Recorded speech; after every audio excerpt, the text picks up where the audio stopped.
Hi, welcome to the Market Alert for Friday, 20th of October 2023. So yields soar, oil roars as stocks plunge in rollercoaster session.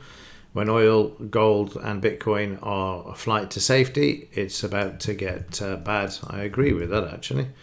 Bonds steepen on Powell, but stock slump and crude jumps on geopolitics. No surprise there. And implied volatility. I thought I'd bring you an update. We've gone from 9.94, as I said. These are a precursor to corrections in the market. We're now at 1540. 18 to 20 is going to be the sort of area where the market could find a bottom, but we need some aggressive down days in order for that to happen. So when we get a 100% increase in implied volatility, the market tends to find a bottom, which you'll see going back to October of last year, 14 to 31, and then you get the bottom in place, and then the market has its Santa rally. So maybe this is, again, a precursor to the Santa rally, who knows. But that's what's going on with the implied volatility. So let's have a look at the markets and see what they did during yesterday.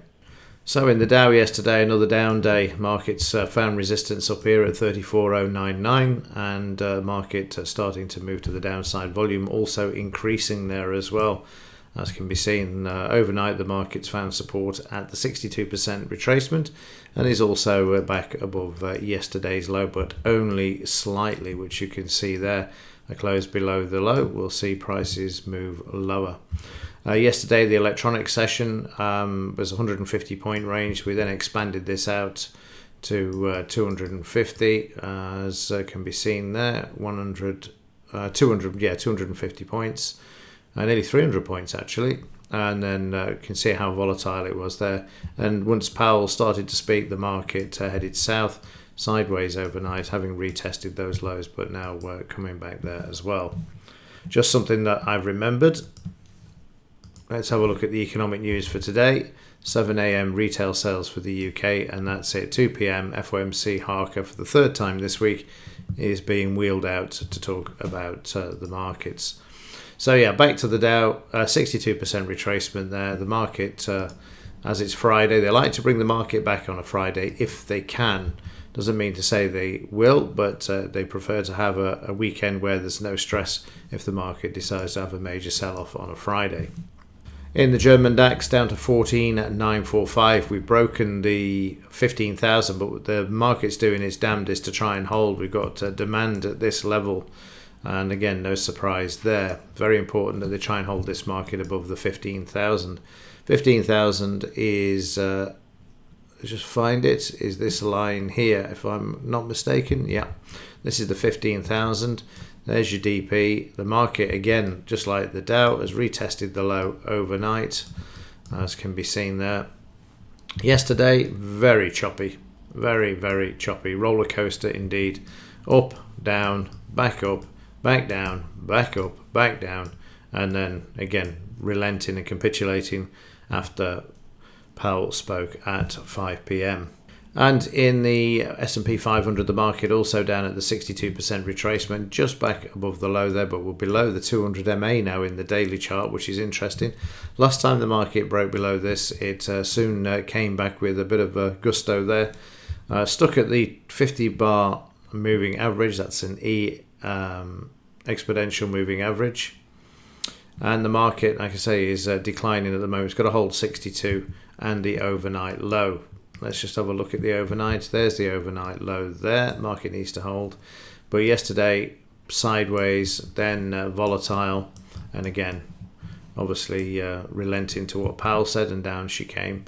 So the market sideways at the moment, needs to close back above the low there in order to move higher. Failure to do this, we'll then see prices starting to move to the downside with the 78 and 89 there.